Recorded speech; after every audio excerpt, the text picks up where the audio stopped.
and start the presentation again and start showing my screen, and we will get those notes to you.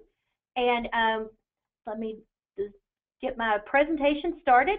Just for those that are signing in, because there are a lot of people signing in right now, be aware that the incoming phone lines are muted. And so if you do have questions, please type them in the questions section of the GoToWebinar toolbar. We are going to have questions addressed during the body of the presentation, and then any that you type into the toolbar will actually be compiled, and we will answer them when we get to the end of the presentations. And so welcome everybody, and I show that it is 3:03, and so we'll go ahead and get started.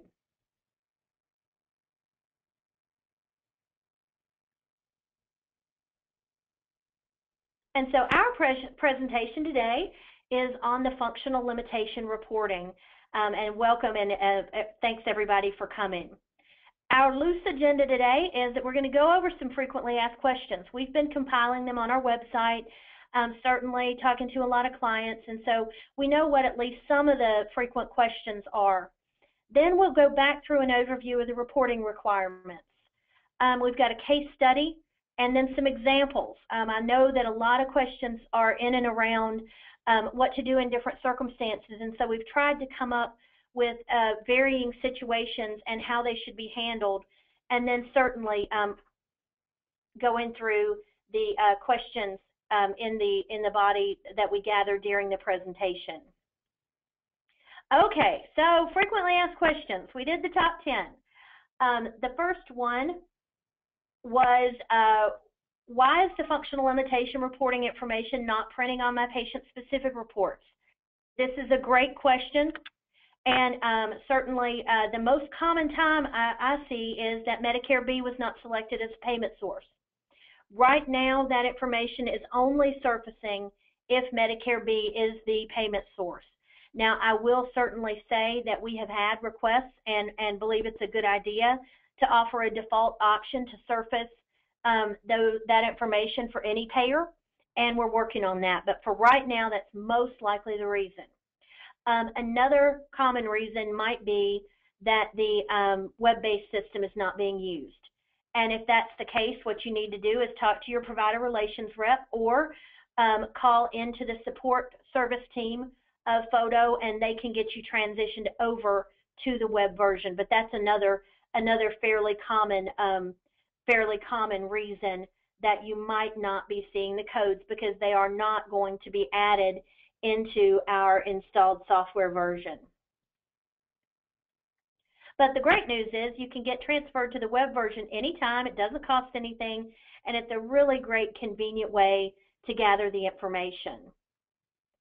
And so the next question is, how does Photo calculate the severity modifiers? You know, that's a pretty complex question. And basically, you know, you guys have been using Photo. You know how we calculate our functional status measures. You're accustomed to seeing it. Well, what we do is we use our validated methods of calculating the functional status measure, and then we translate it into a percent limitation. And then the severity modifiers for the current and discharge status are assigned from that percent limitation. The goal status, and that's one thing that's so unique to Photo, is calculated from the functional status measure that we have for the patient at intake, plus the risk-adjusted predicted change for the episode. And so it's using all of the standard Photo means of measuring function, but then translating it into the needed measure of limitation.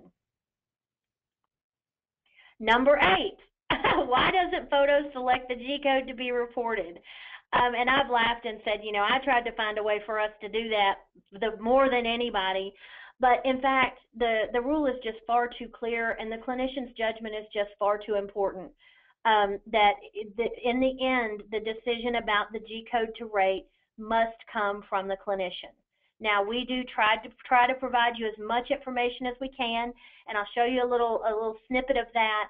But certainly in the end, it simply has to be the clinician's judgment.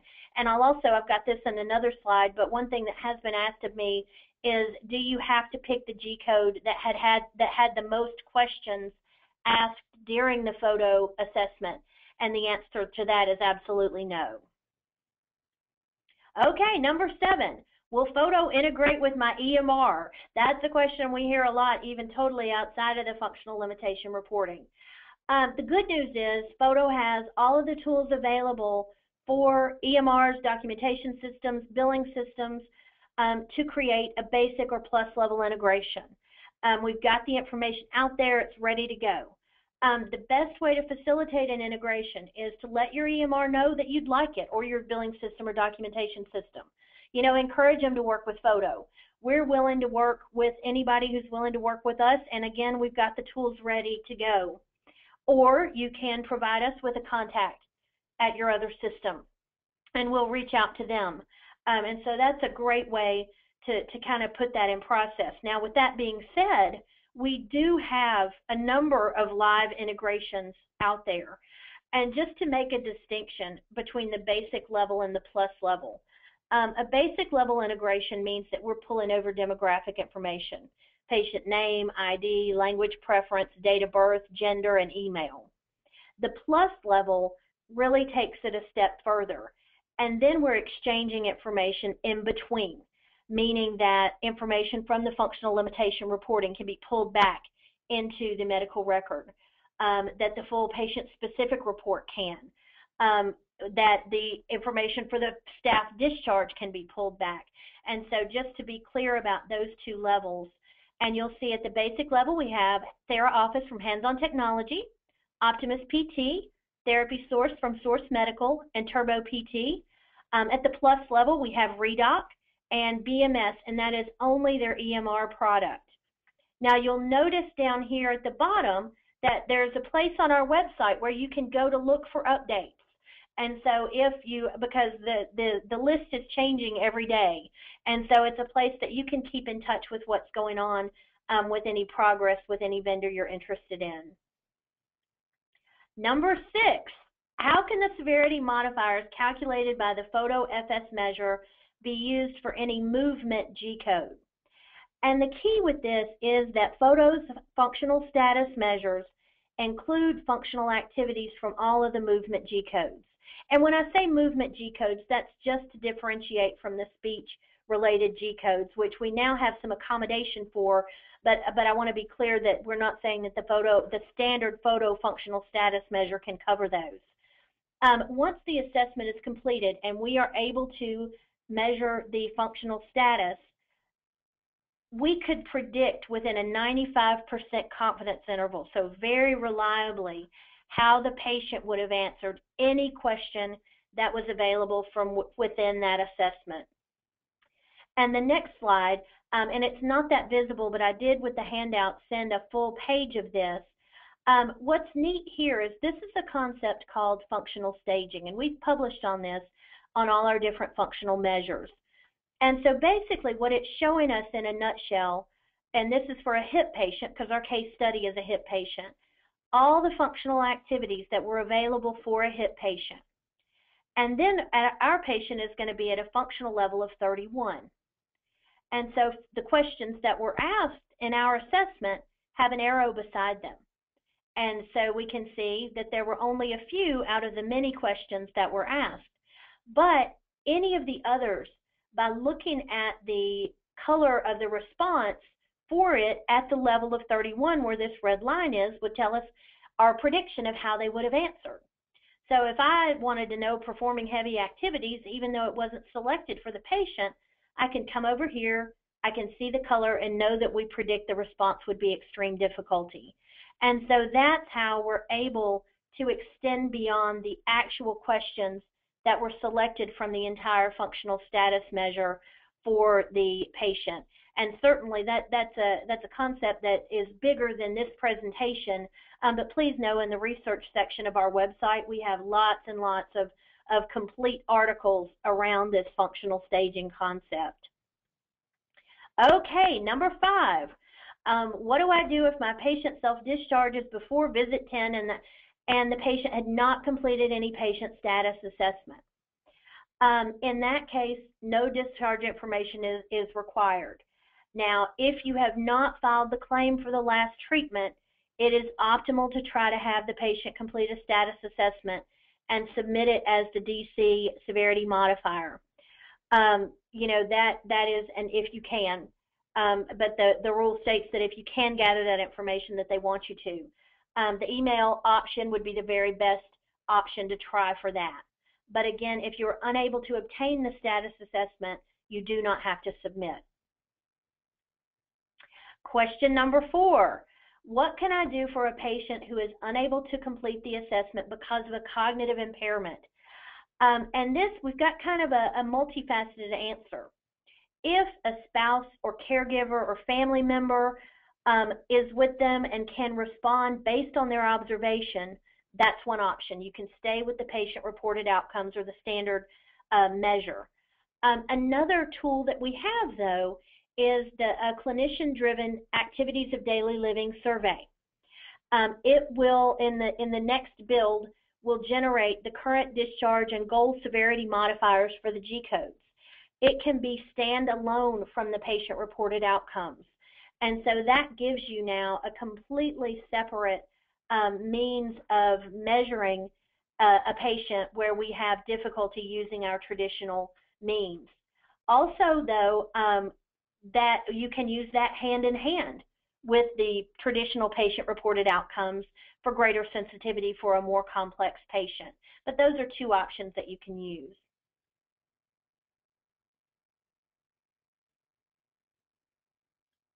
And question number 3, how do we report when a treatment is completed for the primary G-code, but we were continuing to treat a secondary impairment? Okay, in this case, on the last visit, when you're discharging the first impairment, the G-codes and severity modifiers for the DC and goal status should be included, and you get those by having your patient do a status. On the following visit, you'll have the patient complete an intake for the new body part or impairment, and then you report the G-codes and severity modifiers for the current and goal status. So in that way, you've concluded the primary impairment and picked up the secondary, and you have codes for those. It is important to note, though, slightly different from that scenario. In that scenario, you've got a patient who you think is going to have 2 different conditions that you're following. In this scenario, you've got a patient who you think you're going to track more than one G-code during the episode for the same impairment.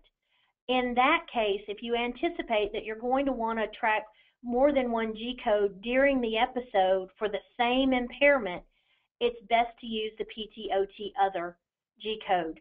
And then you just have one continuous episode of care measured from intake to discharge with the photo functional status measure tracked the entire time under PT/OT other. And number 2, how does the functional limitation reporting relate to the physician quality reporting system?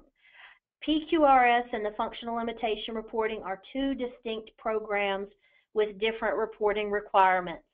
That's a very, very important concept to get. I think that there is enough similarity with G-codes and some of that it makes it difficult, but just be aware that PQRS and the functional limitation are totally separate. And then question number 1, when will photo provide the G-code information and current and DC status severity modifiers for additional impairments and assessments? And the great answer to that is we have. For the vast majority of them, that was in the build that went up 5/21. For just a couple of them, that will be in the next build. So the additional assessments that we have added that are in your system now that will generate the G-codes and severity modifiers include the activity-specific balanced confidence scale, both the full and abbreviated version. For pelvic floor dysfunction, 2 standard tools that you always gather for pelvic floor are the PFDI and the photo functional status measure. these are now also generating the severity modifiers and the G-codes. The Pain Disability Index is another tool for pelvic floor. Now, it's an optional measure, but it will now measure that severity modifier. And there's an incapacity status scale. And this is, again, more of an activities of daily living type of survey. Then we have added the stroke impact scale and the NeuroQual. This is really going to improve the measures that we have for neurological patients. The components in each of these may be selected separately for the stroke impact scale are memory, mood emotions, activity, hand function, mobility, strength, and social participation. And I've made an error here because communication should be listed. And then the NeuroQual has upper extremity, lower extremity, fatigue, ability to participate in social role and activities, positive effect in well-being, and communication. So really, really nice additions to the tools that are generating the G-codes and the severity modifiers for the current and the discharge status. What we have in the next build includes the Dizziness Handicap Index, and then really a new dimension. Now, this ADL survey has been in the system, but it has not been used that much, and I really think that that's going to change, and we're going to see a lot greater use because of the fact that it is clinician-driven, and it does cover a number of different areas. And so you can see here that the domains are self-care, motor, communication, cognition, and socialization. This tool has the clinician rate the patient on either a 4 or a 6-point scale, depending on which domain it is, but in varying subdomains, and it rates from independent to dependence. And so that's a great way. And now they also set a goal for those, and so it will uniquely right away be able to have a measure of the goal status for the patient. And again, this next slide kind of underlines that with these additional assessments, we do not yet have predicted goal status. We just don't have the data to come up with that and calculate it. Now, when we do, we will, but right now we don't. In that case, you're going to use your clinical judgment to predict where you think the goal status should be. And again, the exception of that, and it's different than the way we calculate the goal status in the other measures, but the ADL calculates the goal status based on the clinician's rating of goals in the assessment, because they're going to rate the patient's current status and goal status for each activity that is rated. Okay, in our last presentation, a lot of questions were asked that really were questions for your carrier. And just bear in mind that while we try to provide as much information as we can, there are going to be some questions that just simply have to be answered for your carrier because it may vary in between different ones. And so really specific billing questions, and two that we're currently being asked, if Medicare Advantage plans require functional limitation reporting. You know, that varies. We're hearing about some that do, but it's best to check on your individual situation. And then how to manage patients already in care prior to 7/1 for whom G-codes and severity modifiers were not added to any earlier submitted first date of service claim. And so again, just some things that unfortunately we don't have all the information to answer.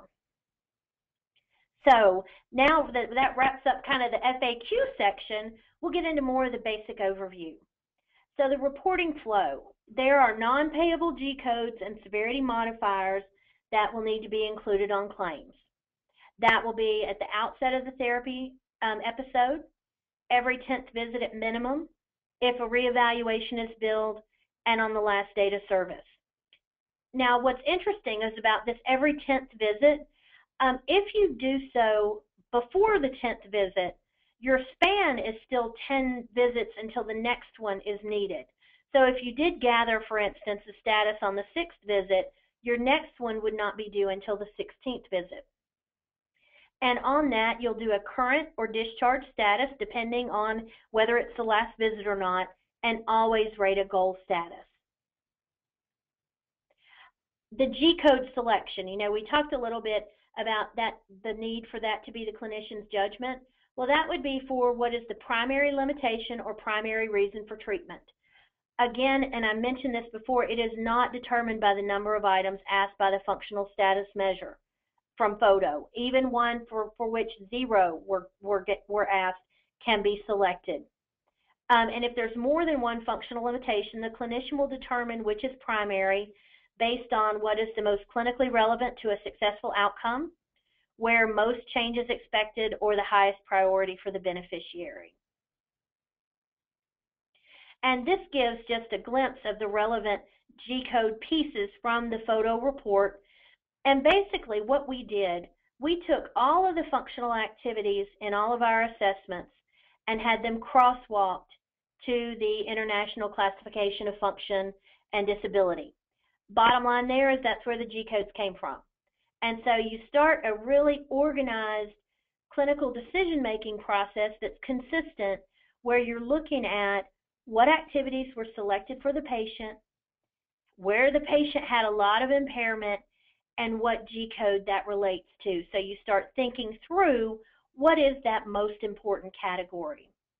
And then on the following page, what you will see are all of the G-codes appropriate for this type of patient. This is where the information is shared on the number of questions asked. And then we provide the G-codes for the current status and the goal status.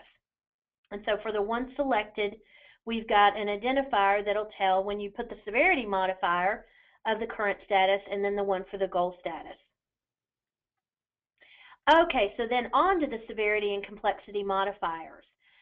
You'll see these categories range from CH to CN. In my mind, I think of that starting out with healthy and the 0 limitation, and then work your way up in 20% slices. To select the severity modifier, you can use the score from a functional assessment or performance measure, clinical judgment to combine the results of multiple measurement tools. You do use the CH modifier to reflect a 0% impairment when the therapy services being furnished are not intended to treat or address a functional limitation. In that case, a lot of times the example may be lymphedema or wound care. And then further consideration should be given when establishing the severity modifier to other considerations, including comorbidities, age, cognition, prognosis, acuity. This is really great because when you are looking at the predictions, you've got to consider how much of that the photo risk adjustment takes into account. And so just again, looking at some of the relevant areas on the report, you've got all the risk adjustment factors laid out. So again, even for the populations or for the assessments where we're not able to calculate the goal status at this time, bear in mind that right there at your fingertips, you've got all of that information on the risk adjustment factors. And then for our standard modifiers, you've got the intake score, the percent status for that, and then the calculation of the limitation, and the severity modifier. And then in this case, we are able to have a goal status from the prediction. And so we translate that to a limitation and provide the goal status. And then on a status measure, we would also include what would be used for discharge in case this is the last visit. The exception to the single G-code. If a patient is being treated for the same body part or impairment by multiple disciplines, or you have PT, OT, and or speech treating the patient at one time but for different impairments, and an evaluation for each discipline is billed. In that case, each discipline can report the focus of their treatment utilizing separate G-codes and severity modifiers. And so in that way, each individual discipline can track their own G-code. The other PT-OT G-code. The other PT-OT functional G-code set is reported when the patient's functional limitation is not defined by one of the other 4 categories. When the patient's therapy services are not intended to treat a specific functional limitation, And again, we brought this out earlier, or if the clinician will focus treatment on multiple areas of functional limitation for one impairment and does not clearly represent a focus on a specific category code during one episode of care. In that way, we can travel across the different G codes within one measure under the under different activities under the other PTOT G code. One-time only visits. This is a little bit different as well when we talk about the flow. A patient who attends for a one-time only visit requires current status G code and severity modifier, goal status G code and severity modifier, and discharge status G code and severity modifier on that initial claim. One thing that we are adding, this is not out yet, but it will be in the next build, on the intake report, in addition to having the current status and the goal status, in the event that we have a one-time only patient, we're going to surface the discharge status as well so that you've got that at hand. And so that'll be used when the patient is a one-time only. And down here you'll see we give the current status, the goal status, and the discharge status with the indication that you only use the discharge status if only report that if this is a one-time visit. One thing to bear in mind as well is that in this case we've got a goal status because we don't know this is a one-time only patient that is better than the current status. Well, you may elect not to use that and use the current status because this patient is a one-time only patient. And in the event of a patient self-discharge, the discharge status reporting is required except in cases where therapy services are discontinued by the patient prior to the planned discharge, or that's the patient self-discharge, and status information cannot be obtained. So if you can't get it and they've dropped out, then you're not held accountable for that information. Medicare documentation requirements, and bear in mind that when I sent the handouts to accompany this presentation, I sent a full functional limitation reporting reference document. It is very, very, very comprehensive, and so that's going to be where you really want to get the full details on the documentation. Bottom line is, though, that it must be included in the medical record, G codes and severity modifiers, and the modifier selection process, so you can follow the same process in subsequent assessments. And certainly the photo patient-specific reports can become part of the medical record for the purpose of assisting with that documentation. Okay, so now we've got case study number 1. And in this case study, we have a 72-year-old male after hip replacement surgery. His pay source is Medicare B. His photo functional status measure was a 31 out of 100, and that's very severe. His acuity was 22 to 90 days, so since he developed the impairment, it's been 22 to 90 days. He's got high blood pressure. He has elevated fear. And his primary goal is to be able to walk a mile with only a little difficulty. And so first up, after he's done his intake assessment, we're going to see our report. And we have our photo functional status measure. This is a measure of the patient's function, starting at a 31 out of 100. Bearing in mind consideration of other factors about this patient, it may be interesting that we would have expected his intake measure to be a 40. Then we have our predictions. So really key in this functional limitation reporting is that we predict 21 points of change for this patient. If he starts out at a 31 and improves by 21 points, getting to a discharge of at least 52, that's what we expect for him. Now we're going to see the 31 and the 52 again when we get to the following page. Just as part of the regular photo reporting, we have predictions of visits, duration, and satisfaction. Again, as we're considering other issues with the patient, we'll see their health problems and exercise history and so on. And now we get down to this section where we do see the functional activities selected, how impaired the patient is, and what G code that relates to. So we start our decision-making process. And then on the following page of the intake report, we're going to see a list of all the G-codes, how many items were asked, but again, that does not dictate what G-code we select, and the current status, so for the intake measure, and the goal status. And again, we indicated that we're going to see the 31 and 52 again. Well, here they are. So we're going to see 31% status becomes 69% limitation. Because they're both on a 100-point scale, you basically just flip it. 100% less 31% function is 69% limitation. And we see that that relates to a severity modifier of CL at least 60% but less than 80%. And then we have our predicted 52% status, flip it to a 48% limitation, is a CK. Now, in my example, I have decided that mobility is the primary impairment. And so for the current status, I'll do G8978 and CL severity modifier if I agree with it, and G8979 goal status and the goal status severity modifier of CK. On a claim, and this may not have all the information on it, but it's got most of the relevant, you're going to see that as the eval code, and remember to use the modifier, and then the G code for the mobility current status, the modifier for treatment, and then the severity modifier, and then the G code for mobility for the goal status, the treatment modifier, and the severity modifier.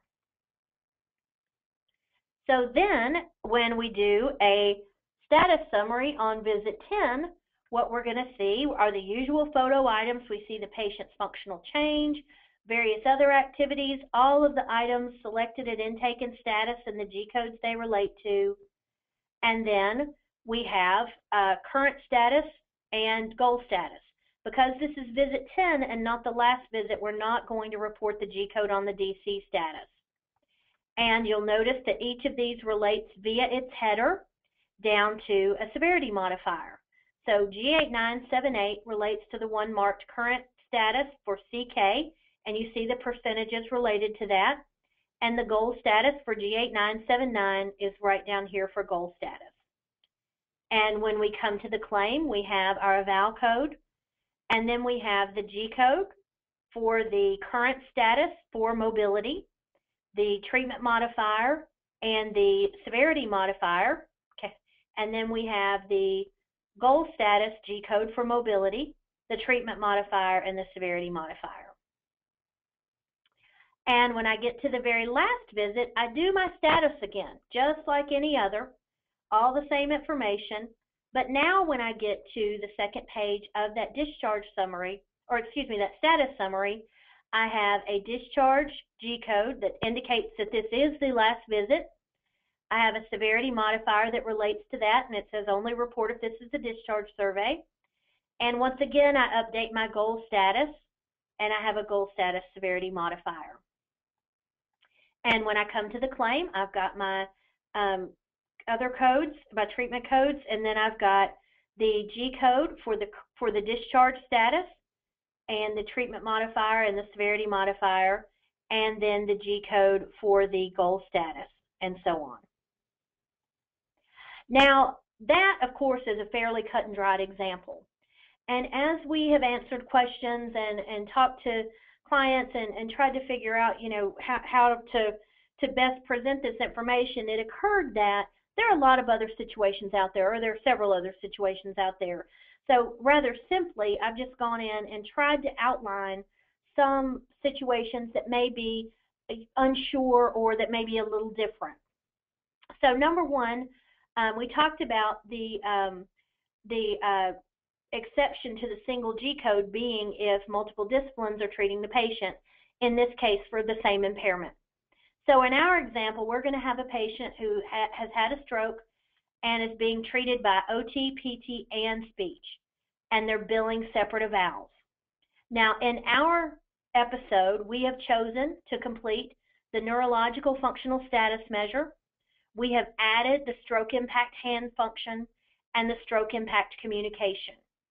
So we're going to derive the G code for the PT from the NeuroFS measure, the OT, in this case from the stroke impact hand function, and the speech therapist from the stroke impact scale communication. Each G-code and severity modifier is listed separately on the photo report and put separately on the claim. Another situation was that other exception to the single G-code, which is multiple disciplines treating different impairments. So in our example, we're going to envision a patient with a knee impairment being treated by PT and a shoulder impairment being treated by OT, and they're being billed separately. In our system, what we've done, we've completed photo functional status measures for knee and shoulder. We can link those episodes to make one continuous assessment. You do get 2 separate reports and all separate scores. And then once again, each G-code and severity modifier is reported separately for each discipline. Another situation is a patient with no functional impairment. So in this example, I have a patient with lymphedema and no functional limitation being treated. In photo, I'm going to complete the photo functional status measure under care type cardiovascular and pulmonary and impairment diseases of the veins and lymphatics. And I'm going to report under the G-code for other PTOT primary functional limitation, and my severity modifier is going to be a CH for 0% limitation. In a situation where we have multiple G-codes and one impairment, in this example, I have a shoulder patient, and the clinician anticipates right from the beginning that they're going to be treating issues related throughout this one episode for shoulder to carrying, moving, and handling objects and self-care. In that case, we complete the photo functional status measure for shoulder. The G-code that we select is other PTOT primary functional limitation. And we're going to get our scores no matter which of these areas we're treating from the one episode of care for the functional status measure for shoulder throughout.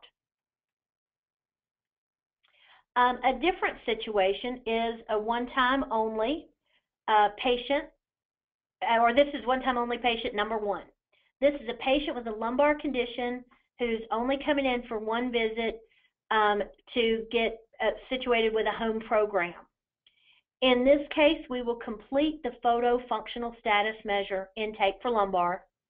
We will select the G-code from the available list, and on the claim, we will report the severity modifiers for the current, goal, and discharge status. And of course, as I mentioned when we were looking at that, you can change the goal from the predicted to be the same as the current, because there's not going to be another visit in which we would improve beyond the functional status measure where the patient is at intake. And then we would classify the patient as one-time only in the non-participation audit. And again, if any of these concepts are unfamiliar, like how to do a non-participation audit, absolutely contact the support team and they can go over those steps. Another one-time only patient situation might be a patient with one visit scheduled for a wheelchair evaluation. Now, an option here is that the clinician could complete the activities of daily living assessment. In that, they may have chosen the domain to be motor, the subdomain to be mobility and transfers, and they've selected various items from the list under mobility and transfers that relate to this patient's impairment and what they're working on. Once again, we would have the G-code and severity modifiers for the current, goal, and discharge status included on the claim, derived from the photo report. And we would classify the patient as one-time only in the non-participation audit. Another instance may be a dropout patient without any status. In our example, the patient completed an intake and the G-codes and current and goal severity modifiers were included on the first date of service claim. And in this case, the patient didn't return for treatment after visit 5. If the claim has not yet been billed, you can attempt to gather the status. If you're able, you will include the discharge and goal status and G-codes on that final claim. If you have already filed the claim or you are unable to obtain further status information, there's no additional action required. And you would classify the patient as self-discharge in the non-participation audit. And then a dropout patient with status. If the patient has completed an intake and the needed information was included on the claim, and say they completed a status on visit 7, and then this patient never came back after visit 8, we could include on the discharge status, we could include the discharge status and goal status from the assessment completed on visit 7. And so that would let us close out that episode. Okay, those are all the slides that I had today. I'm sure we have lots and lots of questions, but we did want to point out that we have another great learning opportunity, and that would be to come to the tweet chat that we have on 6/6, which is this Thursday at 9 p.m. Eastern Daylight Time. And you can find more information on that at the photo website, or certainly you can call us and ask any questions. And so that's just going to give us more of an interactive way to share information and learn from one another, and please join us. And so now I'm going to open the floor to questions. And Julie, I think you'll probably have kind of a coordinated list of questions that we can work from. Thank you, Judy. I will say that I'm quite excited to announce that there aren't a whole lot of questions, which means I think you answered a lot of questions in that presentation. Definitely the learning curve has gone up with everybody since the last time we held this webinar. So nice job, Judy. There are a couple questions. Some of these have sort of been answered, but we'll just go over them again because I think obviously we need a little more clarification. The first question is, what if an assessment is done on the 10th visit and a re-eval done on the 12th visit? I would say, go ahead, Judy. Oh, no, you go ahead. Oh, nope, it's yours. Well, with that, because they specify that if you do a reevaluation, you need to put the measures on the claims again, you would need to do it again on the 12th visit. Now, bear in mind, though, that, and one thing that I honestly did not totally comprehend until preparing for this is that the clock on the 10 visits starts ticking again from that visit 12 when you measured because of the reeval, and so then it would be up to visit 22 before it needed to be completed again. Great, thank you. Just a comment from one of our attendees here that they attended the CMS call today, and it was specifically regarding question number 2. Judy, I don't know if you want to refer back to what question 2 was. Okay. But the learning was that they being CMS, wants Gcodes on all patients in treatment with the first claim submitted on or after 7/1, regardless of whether you had or had not submitted Gcodes for those patients already in treatment prior to 7/1. Great. And that related to, and it's always so disorienting when I close down a PowerPoint presentation because my screen went black for a moment, and I don't know if what the audience sees did too, but just know it'll come back. And with that related to what we indicated would be a carrier question, and so that is extremely helpful, and thank you for sharing that response. And we'll be sure and integrate that into our document, and we'll send it out again, the one that I sent out today, so that we have that complete information. And thank you again very much for sharing that, because we had not been able previously to get a definite response there. So marvelous. Great. And Judy, clarify for, because I've been asked a couple of times, if did you send out the actual presentation in that email? I sent out a PDF file of the handouts, and the responses. So if people are asking, do they want the actual PowerPoint? Yes, I did have a Okay. request for that, and my comment was, why don't they email either you or myself, and we'll be happy to get that over to them. Absolutely, absolutely. Great. Okay, next question, and there aren't too many, just so you know. What if Medicare B is secondary insurance, but primary insurance does not want the G-codes or cannot process the charges? Okay, so Medicare B is the secondary, and the primary payer does not want the G-codes. That's what's indicated, right? Well, in that event, I would say don't submit them to the primary. But if you will need to submit them to Medicare, then for photos purposes, until we get the programming done that will surface the severity modifiers and the G codes, you would want to put Medicare B in as the primary. So it wouldn't obligate you to submit that information to the entity that did not wish for it. But then if you did put it in as a Medicare B patient, you would have that information to put on the if you were submitting a claim to Medicare. Great. Okay. Let's see.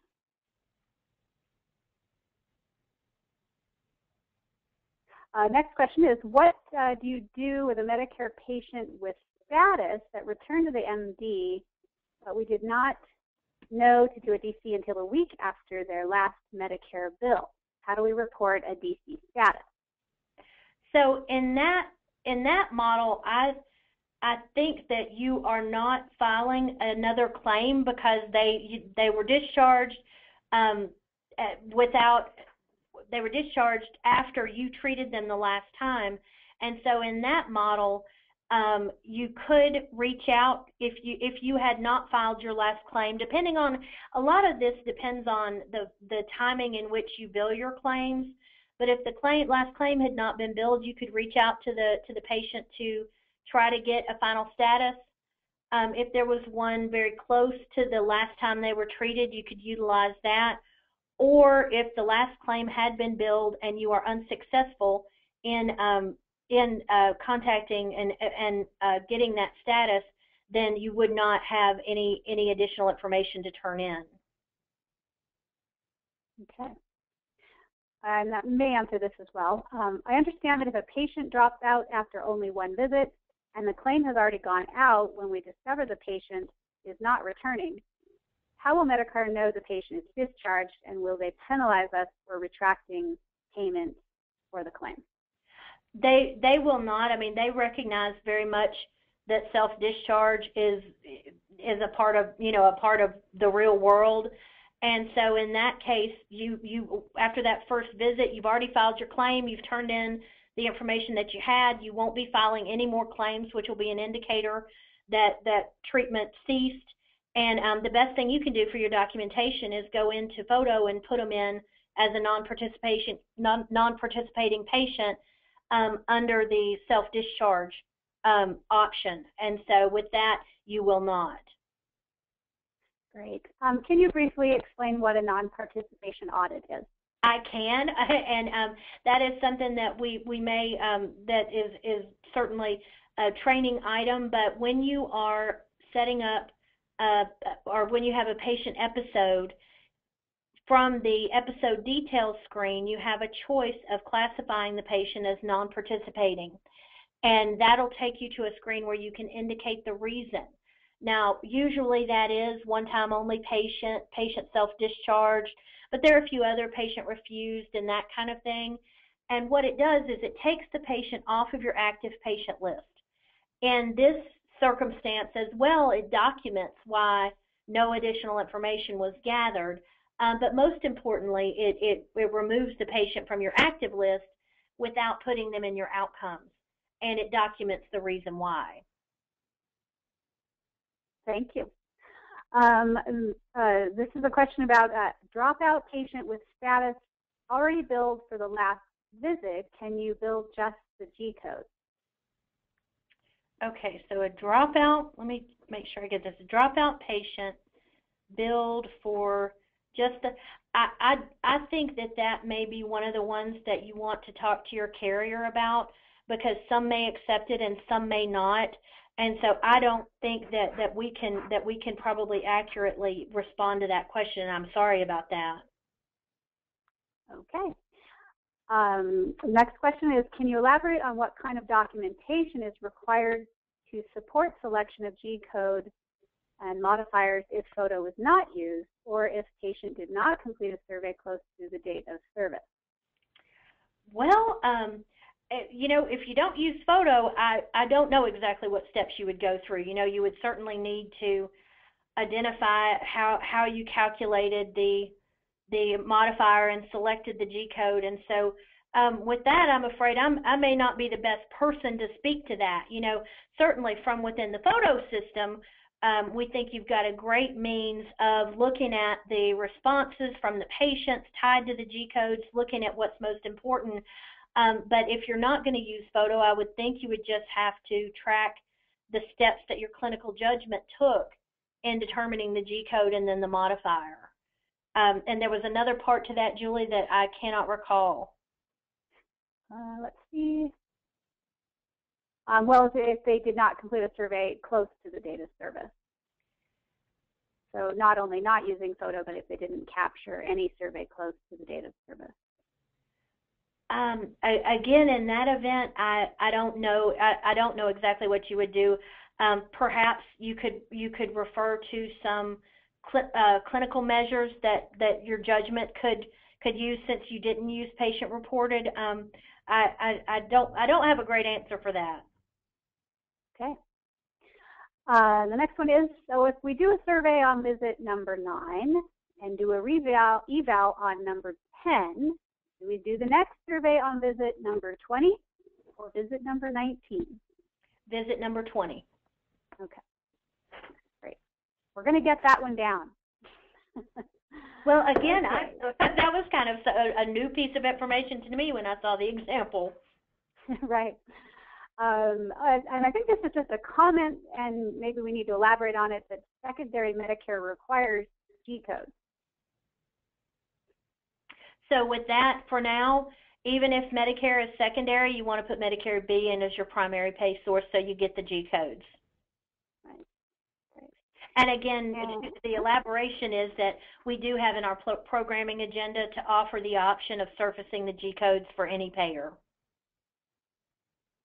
Great. This is looking like a clarification. Just want to clarify, if a patient started in June and we did Gcodes then, we have to include them on any claims on or after 7/1. And I believe that the information that we got resulted that the answer to that would be yes, right, Julie? Yes. Okay. What is it? Let's see. What is it if the same discipline, example PT for 2 different impairments, example shoulder and knee? With that, I certainly believe that you would still pick one Gcode. The distinction that I have heard is the billing of 2 different evaluations, and so if both impairments are being treated by PT, you would not have that situation. So you would select the primary and the Gcode related to that, and if it resolves before the other impairment, then that's when you would pick up that second, you know, after you discharge them on the following visit, you could do a new intake with that secondary condition and get your new set of codes and start from there. But if it's under one discipline, it's one Gcode. Great. Okay. The next question is, can you clarify the time frame for the patient goal? It's my understanding that it is for the episode of care. However, some of my colleagues questioned if it is for a short time and should be achieved at 10 visits. If it is for the end of the episodes of care, then is the expectation that we will update or revise our goal every 10 visits. Would you anticipate that the goal won't change from progress update to progress update? With that, the best information that I have is that it's a discharge. It's a goal for where the patient will be at discharge, not at each 10th visit standpoint. I think that the purpose of updating or of being able to update the goal at the different points that you report the other severity modifiers is just to reflect the progress you're actually seeing with the patient. Great. And we've had a request to repeat the information about starting Gcodes on 7.1. So let me go back up to that statement. The statement was that CMS wants Gcodes on all patients in treatment with the first claim submitted on or after 7.1, regardless whether you've had or had not submitted Gcodes for the patients already in treatment prior to 7.1. Hopefully that answers your question. Next question. On the patient's last date of service, the Gcode set selected for the episode will be reported using the DC status code plus modifier and the goal status code plus modifier. Correct? Yes. Okay. And they have been reporting the current status and the DC status with modifiers of current and DC. I think she's just looking to see if she's doing that right. Then yes. Great. Okay. We only have 2 more questions. When a patient drops out without a status, I tend to do both an NPA and a discharge. I realize that I don't need to do the discharge, but we use it as a discharge note for our charge. Will that cause confusion to Medicare? The discharge information is not shared. Like the fact that you're doing a discharge in photo is not shared in any way with Medicare. If you were concerned about it, you know, you've got that clinician comments box in the actual discharge. Just if it's all becoming part of the medical record, just to totally dot your I's and cross your T's, I would say you could certainly make a notation in there that was the reason for that, but I would not have concern over what you do in photo related to Medicare's information about how you're tracking the G-codes and the modifiers. Right, because they're only getting what you're reporting. Exactly. Yeah. And the last question for now is if a patient is discharged and reported as discharged but returns to care the same problem within a couple of weeks of discharge, how do we report resumption of care? With that, and again, that might be an area that we can't speak fully to, and different carriers may have different responses. My gut, without being an expert in that area at all, would be that if you're billing a new evaluation, you would start all over. And then if you weren't, perhaps you could pick it back up. You could take the photo staff discharge and delete it so you can resume the episode. But I would think all of that would be contingent on how you handle that in terms of, are you doing a new evaluation or somehow reopening an episode? And I would certainly check with my carrier on that issue. Great. Okay, couple more trickling in here. How do you pull up the CMS impairment limitation restriction for photo as documented on your HIP survey sample? I pulled up our online photo survey, but I'm unable to view the patient status as you have documented in your PowerPoint. Okay, hang on one second. Let me try to get myself back to the appropriate slide so I can maybe, so it was on the status summary. And right. Now they're trying to recreate, it sounds like, what you have, and they're not seeing it. So I'm wondering if they didn't which reach the element, Medicare B issue. yeah. Julie, can you help me? Which element is it that they're not seeing? Let's see here.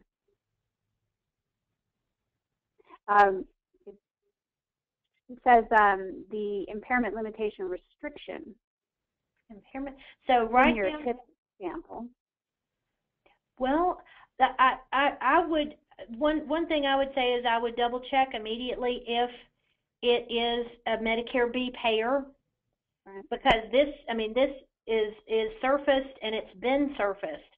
And the only 2 reasons I know that you wouldn't have it would be if it's not Medicare B payer or if you're not on the web version, meaning that you log into the internet when you're going to use photo, and that's how you do, rather than through the LAN software. And the other question I would have would be, do you see the G-codes and not the impairment, limitation, restriction? One time I think I heard someone who was pulling up their reports on an iPad was having trouble seeing a portion, and if that happens to be the case, then we'll turn it over to tech support. And so if you could vet those items and see if it's any of them, and if it's the iPad one or the tablet one, let us know.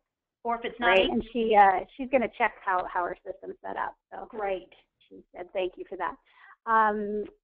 Question is, do you know of plans to have the limitation G codes to be reported other than on claims in the future? No, we don't. You know, nobody knows what Medicare is going to do at this juncture. Perhaps your mind is going towards something like the data registries for PQRS, perhaps allowing some kind of service like that. I wouldn't be enormously surprised, but I sure haven't heard anything. Okay.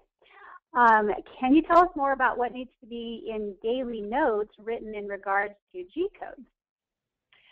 With that, what I would say is I'm not an expert in documentation. Trish did go into some detail in that guide that is has been emailed out to everybody, and so my apologies there. I would certainly think that any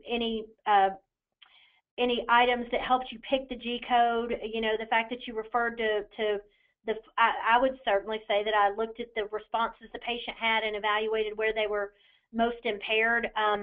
But I regret I'm not the best at answering questions about documentation, and so if you would take a look at that guide that we've emailed, and if that does not answer the question, then I would recommend getting in touch with Trish here at Photo, and certainly you can call the 800 number, and her extension is 223, or you can call me and I'll get you to her, but she's really got the fullest body of experience in the area of what to do in terms of documentation.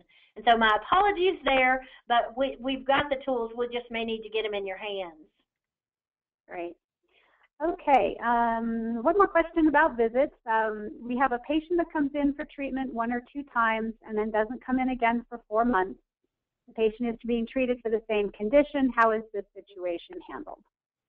Again, number one, I would talk to my carrier. From a photo perspective, you're going to do a new intake form as far as I can see, because 4 months is just too much time. Then the information, though, about how to filter it through your claims, I would talk to my carrier. And again, I would my gut, again, without much training, would say, are you gonna bill a new evaluation? And if so, I would think everything would start fresh. Great. And we had one question about what guide you're referring to. Oh, well, with that, I sent out an email, and admittedly, it was not very long before the presentation started, that included the handout for the PowerPoint, the samples of the reports, and then the last attachment on it was a very detailed guide that has been developed about functional limitation reporting. If you did not get that email, chances are maybe we have a bad email address for you. And if you want to drop me one at judyholder@photoinc.com, then I'll make sure and get all of the handout information back out to you. Great. And I think this is our last question, Judy. If you would just clarify, on the list of G codes, do we pick which one is the best, or do we use them all? On the list of the G codes, you're going to, accepting outside of those exceptions, where you've got multiple disciplines treating the same condition, or different disciplines treating different conditions, outside of that situation, you're going to pick just one G code. It's clinical judgment, which one is most important, meaning it's where you're going to make the most improvement, or where what's most important to the beneficiary. And so you pick one and only one, unless you're in one of those different circumstances, and it is what's most important. Great. Okay. As I keep saying, that's the last question. I get a couple more. So, we're going to take about 2 or 3 more questions, and then we're going to close the lines here. They would like to know where you find the ADL module. The ADL module is on your episode details screen.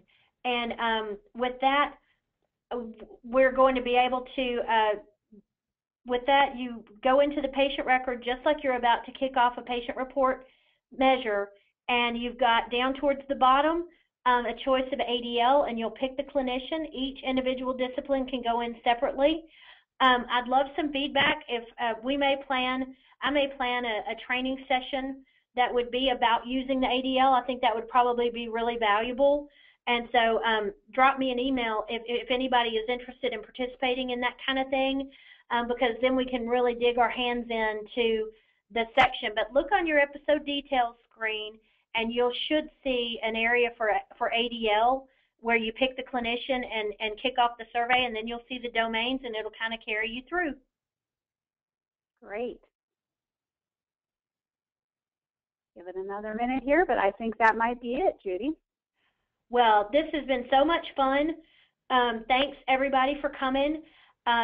If other questions occur, please don't hesitate.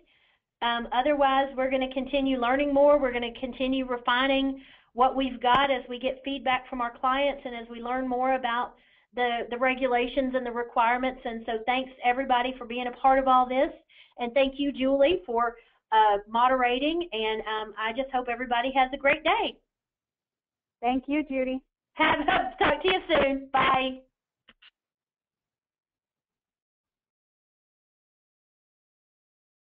The organizer has ended the session.